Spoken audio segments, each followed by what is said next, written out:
On est parti pour une petite fiche méthode sur les séries de Fourier. Donc, cette fiche méthode ne va s'appliquer qu'aux fonctions qui sont de pi périodiques, parce que les fonctions qui sont t périodiques, eh bien, on les traite pas vraiment en fac. Donc, quand vous vous retrouvez face à un exercice de série de Fourier, il y a plusieurs étapes à suivre pour vraiment assurer le succès de votre exercice. La première, eh bien, c'est tout simple, c'est tout bête, mais c'est de faire une représentation graphique de f. Donc, à quoi ça va nous servir de faire une petite représentation graphique de f? Eh bien, à trois choses principalement. La première, c'est de voir si f est pair ou f est impair, ou si f n'est rien du tout. Pourquoi ça? Eh bien parce que quand f est pair, f est impair, eh bien ça tout de suite, ça nous donne si nos coefficients AK, BK de la série de Fourier f sont nuls ou pas. Donc ça c'est vraiment très intéressant. La deuxième chose, c'est de regarder si f est égal à sa symétrisation. Donc sa symétrisation, on note, moi je le note f tilde. Donc si f est égal à sa symétrisation, eh bien c'est super, on va pouvoir en déduire plein de petites propriétés, des déductions grâce à nos théorèmes, corollaires, propositions, etc., etc. Donc ça c'est le deuxième point, regarder si f est égal à sa symétrisation. Et le troisième point, c'est de regarder si f tilde est continu sur un intervalle de période de pi. Et après, on peut généraliser ça sur R, parce qu'on a des fonctions de pi périodiques. Bref, si f est égal à f tilde et que f tilde est continu, on en déduit que f est continu. Mais voilà, ça c'est vraiment les trois choses clés à regarder si, dans un premier temps, avec la représentation graphique. Donc, on va attaquer maintenant le deuxième point. Le deuxième point, maintenant, on y vient, c'est de calculer les coefficients AK et BK pour déterminer notre petite série de Fourier. Donc on rappelle que la série de Fourier Sn de f de x, ce truc-là, c'est égal à A0 de f, plus la somme infinie de k allant de 1 à l'infini, du coup, des AK de f cosinus kx plus BK de f sinus kx. Voilà, donc ça c'est notre petite série de Fourier f. Donc comment on fait pour déterminer les calculs, comment on fait pour calculer les AK, BK et A0? Eh bien, il y a des manières qui sont extrêmement simples pour les déterminer hyper rapidement, histoire de ne pas perdre de temps dessus. Donc, tout à l'heure je disais que si f était pair, f était impair, on pouvait déduire des trucs. Eh bien, c'est ce qu'on va regarder ici. Donc, si notre petite fonction f, elle est paire ou f est impair, eh bien, vu qu'on va avoir, si notre série de Fourier converge simplement vers f, eh bien, on va avoir que Sn de f va être égal à f. Donc si f est pair, eh bien on en déduit que il n'y a pas de coefficients qui sont impairs. Donc ça veut dire que pour que le sinus soit tout le temps égal à 0, il faut que le BK soit égal à 0. Donc on en déduit ici que f qui est pair, ça nous dit tout de suite que les BK de f sont égaux à 0. Voilà. Maintenant, si on a que f est impair, pour avoir une fonction impaire, il faut que tous les coefficients en a, ici, donc pas forcément à 0, donc il faut que ici AK de f fois cosinus soit nul. Voilà, pour avoir une fonction paire.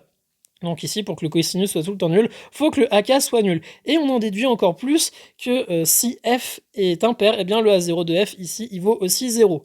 Et donc là, je peux pas trop vous l'expliquer, mais quand vous regardez les calculs théoriques, tac.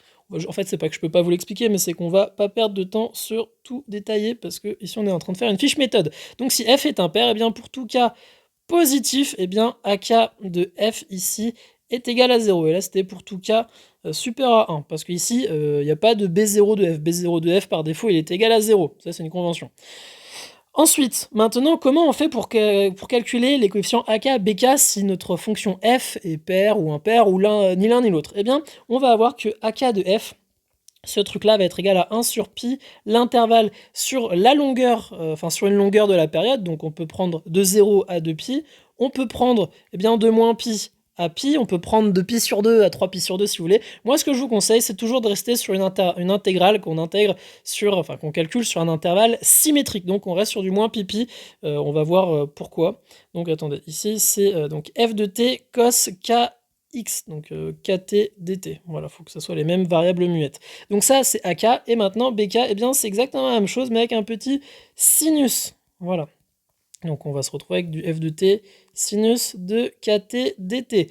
Donc pourquoi je vous dis que c'est intéressant de regarder ça sur un intervalle symétrique? Eh bien je vous invite très fortement à aller regarder ma vidéo sur les calculs d'intégrale parité et imparité. Parce que si ici on a une fonction qui est paire, eh bien tout de suite on va pouvoir simplifier notre intégrale en la regardant directement sur l'intervalle 0 pi, parce qu'on a affaire à une fonction paire. Et pourquoi 0 pi? Eh bien parce qu'on aura un coefficient 2 qui apparaîtra. Maintenant, si on a affaire à une intégrale, une fonction qui est impaire sur une intégrale aux bornes, enfin avec des bornes symétriques, et bien tout de suite, vu que c'est impair, ça nous fait du 0. Donc vraiment, ça je le résume plutôt très bien, et je vous l'explique très bien dans la vidéo sur la parité et imparité des calculs d'intégrale. Donc voilà, c'est pour ça que toujours se placer sur un intervalle symétrique, c'est très intéressant. Donc ici, on en a fini avec les coefficients de AK et BK. Voilà. Maintenant, le troisième point, eh bien, ça va être de regarder les convergences de Sn de f. Donc, on y va. Donc, les convergences de Sn de f, c'est une série de fonctions. Donc, on va retrouver de la convergence simple, de la convergence uniforme, de la convergence normale, et pourquoi pas une petite autre nouvelle convergence. Et on va commencer par celle-là. Donc, on va devoir déterminer eh bien, à quel type d'ensemble notre fonction f appartient. Donc, si en fait... si f appartient aux fonctions qui sont de classe 2π par morceau, voilà, donc si elle est continue par morceau et qu'elle est 2π périodique, eh bien on va avoir qu'en fait, eh bien, la série de fonctions, enfin surtout la série de Fourier Sn de f converge vers f en norme 2, donc dans la norme 2. Et donc ça, qu'est-ce que ça veut dire? Eh bien ça veut dire qu'en gros, quand vous mettez votre série de fonctions Sn de f moins f en norme 2, ce truc-là tend vers 0 quand n tend vers plus l'infini. Voilà, donc vous pourriez vous demander c'est quoi le petit n du Sn de f? Eh bien en fait, quand on écrit cette chose-là, c'est un petit peu abusif, parce que ici en fait, les Sn de f, c'est des sommes qui sont partielles. Donc en fait, ça serait k qui va de 1 à n, sauf qu'en fait, à la fin, Sn de f, on dit que c'est hop, c'est la somme infinie. Donc c'est pour ça que c'est un peu abusif, c'est parce que là, il y a un petit indice n qui en fait impacte pas vraiment le résultat, mais en fait c'est que ici les Sn de f, c'est les sommes partielles. Bref, donc Sn de f tend vers f en norme 2, voilà. Donc ça, à quoi ça nous sert? Pour l'instant, pas à grand chose à notre niveau, mais ça nous dit surtout aussi qu'on va avoir l'égalité de Parseval. Et donc l'égalité de Parseval, on va y revenir sur le point 4. Mais cette égalité est super importante, super intéressante. Maintenant, le deuxième point, donc là, on a fait de la convergence qui est ni simple, ni uniforme, ni normale. Maintenant, on va regarder eh bien, la convergence simple. Donc si f appartient eh bien, aux fonctions qui sont C1 par morceau, qui sont 2π, donc C1 sur un intervalle I qu'on peut préciser, mais ici on va regarder R, comme ça on se prend pas la tête. Donc, on va avoir que eh bien, Sn de F converge normalement, enfin converge simplement, pardon. Hop. Donc attendez, ça c'est, en fait il y a un théorème, ce théorème c'est le théorème de Dirichlet 2, théorème de Dirichlet 2. Il nous dit, eh bien, si f appartient aux fonctions qui sont C1 par morceau sur un intervalle, eh bien, on va avoir que Sn de f converge simplement hop, vers f tilde, donc f tilde est la symétrisation de f sur eh bien, l'intervalle considéré, donc là sur R, voilà. Et si f eh bien, appartient eh bien, aux fonctions qui sont continues de pi par morceau, et qui respecte la propriété d'être dans la propriété étoile, la propriété étoile en maths avec les séries de Fourier, eh bien c'est quand f est égal à sa symétrisation, et eh bien on a que Sn de f converge simplement hop, vers f, voilà, parce que si f est dans étoile, et eh bien c'est que f est égal à f tilde. Donc là, c'est pas de la magie, hein, ça tombe sous le sens. Donc maintenant, on va regarder eh bien, la convergence uniforme. Et pour la convergence uniforme, c'est là que c'est un petit peu plus subtil, c'est qu'on va pas déterminer les conditions pour avoir de la convergence uniforme, on va déterminer les conditions pour ne pas en avoir. Donc ça, c'est un petit corollaire, il n'a pas de nom ce corollaire. Hop, le corollaire, eh bien on a que soit, eh bien, f une fonction qui est continue de pi par morceau et qui soit dans étoile, eh bien on va avoir que, hop, on suppose donc si Sn de f eh bien, converge uniformément sur un intervalle, eh bien ça implique en fait que Sn de f va être égal eh bien, à f, et f va être continu. Voilà. Donc ici c'est très intéressant parce qu'on va surtout regarder la réciproque. On en déduit donc que si f n'est pas C0, donc n'est pas continu, hop, ça nous dit que Sn de f ne converge pas uniformément. Voilà. Donc, en fait, ce corollaire, il est assez subtil parce qu'on va l'utiliser surtout eh bien, dans sa contraposée, voilà, pour démontrer qu'il n'y a pas convergence uniforme. Mais attention, la petite supposition du tout début, donc la propriété qui permet d'entrer dans ce corollaire, eh bien, elle nous dit que f appartient à étoile. Et donc, étoile, c'est que f est égal à f tilde. Donc, en fait, le petit f qu'on utilise ici n'est pas le même que le f de la fonction qu'on considère. En fait, ici, pour vraiment que vous compreniez un max, eh bien, il faudrait mettre des f tilde partout. Donc, soit f tilde appartenant aux ensembles des fonctions symétrisation, Bah oui, f tilde est une symétrisation, donc elle est égale à elle-même, donc elle est égale à sa propre symétrisation vu que c'est elle-même, et donc en fait, il y aurait des petits tildes partout. Voilà, donc f tilde n'est pas continu, Sn de f, blablabla. Sauf que maintenant, avec ce petit corollaire, on en déduit que si f est égal à f tilde, eh bien on va avoir que, vous pourrez remplacer tous les f tilde par vos f, voilà. Et on a aussi une deuxième propriété, donc ça, f est égal à f tilde, c'est cool, voilà, vous remplacez partout. Maintenant, si f est égal, enfin f n'est pas égal à f tilde, en fait, pourquoi ça nous sert pour déterminer la convergence de la série de Fourier de f, parce que là on parle de f tilde, on parle de la série de Fourier de f tilde. Eh bien en fait, on a, et ça c'est une propriété qui est vraie partout dans les séries de Fourier, on a que Sn de f est égal à Sn de f tilde. Parce qu'en fait, f tilde, je vais faire une petite vidéo exprès dessus, à f tilde, en fait, f tilde c'est exactement égal à f, sauf en un nombre fini de points. Donc en fait, on dit que f et f tilde sont presque égales. Presque, c'est dans le sens, il y a un nombre fini de points qui sont présents tels que f n'est pas égal à f tilde. Mais c'est un nombre fini de points. Donc, avec les calculs des coefficients AK et BK, en fait, quand c'est un nombre fini de points, vu qu'ici c'est des calculs d'intégrale, si on enlève un nombre fini de points à une intégrale, ça va pas changer la valeur de l'intégrale, parce qu'une intégrale ne génère pas de valeur sur un seul point, il faut que ça soit sur un segment. Voilà, donc c'est pour ça que c'est intéressant. On va avoir que AK de f et AK de f tilde vont être égaux, pareil pour les BK de f et BK de f tilde. Et donc on en déduit que Sn de f est égal à Sn de f tilde. Voilà, bref. Donc ça c'est cool. Donc le corollaire, comment l'utiliser? Parce que là je vous le mentionne, mais comment l'utiliser? Eh bien en fait, quand on regardait au tout début, est-ce que f est égal à f tilde et est-ce que f tilde est continu sur notre petit dessin qu'on fait? Eh bien, si vous voyez que f tilde n'est pas continu, eh bien ça nous dit tout de suite que Sn de f tilde ne convergera pas uniformément. Et donc, ça nous dit que Sn de f ne convergera pas uniformément, puisque Sn de f est égal à Sn de f tilde. Et quand on regarde, est-ce que f est égal à f tilde? Eh bien ça nous permet tout de suite d'invoquer le théorème sur f tilde, voilà, enfin sur f, parce que f sera égal à f tilde, et donc f appartiendra aux fonctions continues par deux, qui sont deux pi périodiques continues, par morceau, et qui sont égaux à leur symétrisation, sont égales.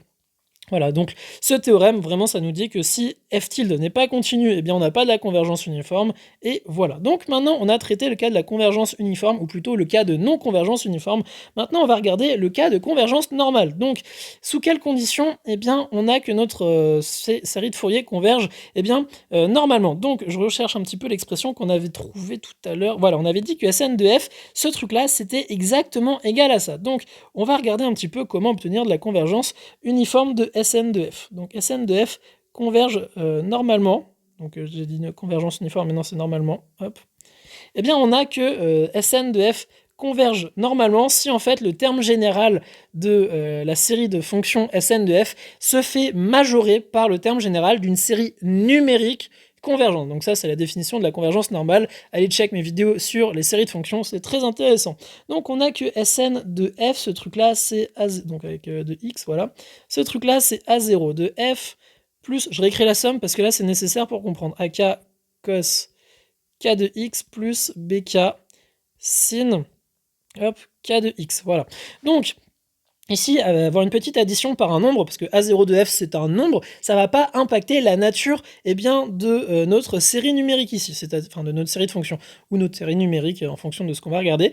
Donc ça va pas impacter la nature, donc ici si c'est convergent, rajouter un A0 de f, c'est nickel, si c'est divergent, c'est pas A0 de f qui va changer la nature. Donc on est parti, on va regarder AK de f, AK cos kx en valeur absolue, ce truc-là, c'est inférieur à AK en valeur absolue, voilà. Pareil pour BK de f, donc sinus de kx, voilà, ce truc-là est inférieur à BK en valeur absolue. Donc en fait, on en déduit que si la série des AK en valeur absolue et si la série numérique des BK en valeur absolue convergent, et bien ça nous dit tout de suite qu'on va avoir de la convergence normale parce qu'on a réussi en gros à majorer Sn de f en valeur absolue par ce truc-là.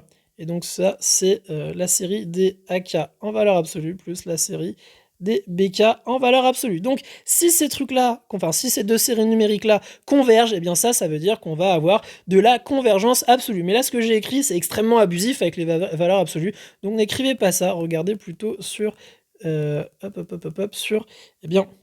les termes généraux. Donc là, ce que j'ai écrit, c'est extrêmement abusif, mais c'est pour que vous voyez un peu le raisonnement. Donc, si la série des AK et des BK convergent, on n'a que la série des AK converge absolument. Pareil pour les BK, voilà.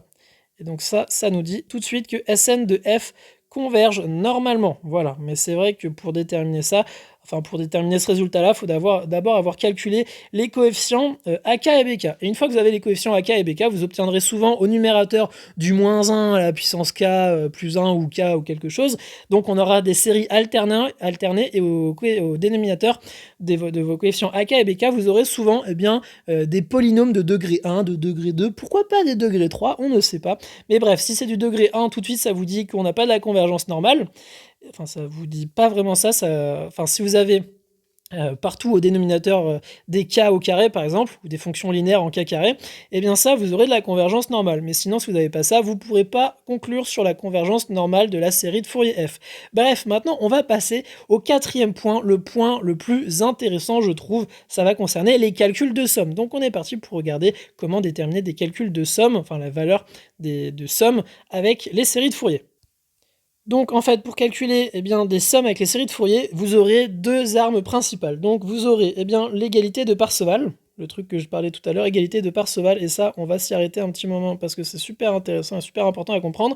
Et ensuite, on va avoir que, avec le théorème de Dirichlet-2, parce qu'en fait, le théorème de Dirichlet-2, ça nous dit quoi? Ça nous dit qu'une fonction, elle est continue par morceau et C1. Donc en fait, une fonction continue par morceau C1 sur un intervalle R, ça, toutes les fonctions que vous aurez à étudier seront toutes C1 par morceau. Donc en fait, le théorème de Dirichlet-2, vous l'avez par défaut. Donc par défaut, vous avez de la convergence simple de votre série de Fourier. Donc on va avoir que f de x va être égal à Sn de f de x parce qu'on va avoir de la convergence simple.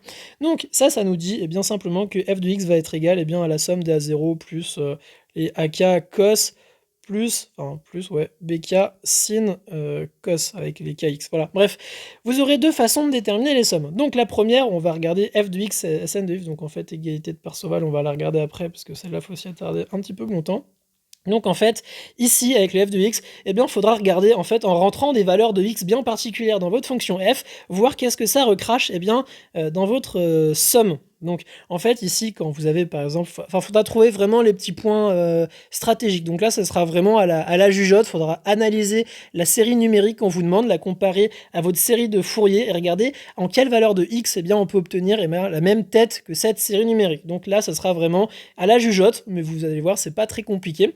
Ensuite on va regarder l'égalité de Parseval. Donc l'égalité de Parseval elle est très intéressante, donc on va avoir qu'en fait A0 de f en valeur absolue plus la somme des, on va avoir AK de f, donc j'ai du mal à écrire, au carré sur 2 plus la somme des BK de f au carré sur 2 va être égal à l'intégrale, donc 1 sur 2 pi, intégrale de moins pi à pi, donc ça vous prenez le segment que vous voulez, des valeurs absolues de f de t au carré dt. Voilà, donc ça c'est l'égalité de Parseval, et donc comment on peut savoir qu'il faut utiliser l'égalité de Parseval pour calculer des sommes? C'est très simple, vous obtiendrez souvent, donc si on vous demande par exemple la somme des 1 sur 2k plus 1 au carré, ici on va plutôt se dire, là on a du carré, dans l'égalité de Parseval, on a du carré sur nos coefficients AK et BK, donc en fait c'est le petit carré du dénominateur qui va nous mettre la puce à l'oreille pour utiliser l'égalité de Parseval. Si vous avez juste du 1 sur 2k plus 1, là vous n'avez pas égalité de Parseval parce qu'il n'y a pas de carré, il faudra plutôt regarder avec f de x qui est égal à Sn de f de x. Voilà. Donc c'est ça qui nous met la puce à l'oreille pour utiliser l'égalité de Parseval, c'est le petit carré au dénominateur. Et souvent quand vous obtiendrez du 1 au numérateur, c'est que le moins 1 à la puissance k ou k plus 1 de vos coefficients AK et BK se seront fait-ège avec le carré. Voilà, c'est pour ça que quand vous utilisez des égalités de Parseval, souvent au numérateur, c'est juste des nombres qui sont dits entre guillemets positifs. Voilà. Donc on a fait le tour sur la fiche méthode de la série de Fourier, j'espère que cette vidéo vous aura été utile. En tout cas c'est vraiment les 4 étapes clés à suivre pour réussir un exercice sans difficulté. Donc représentation graphique, ensuite les calculs de AK-BK avec les petites techniques sur des intégrales sur des segments symétriques, ensuite les convergences de Sn de f pour utiliser les théorèmes, et ensuite les calculs de somme. Voilà.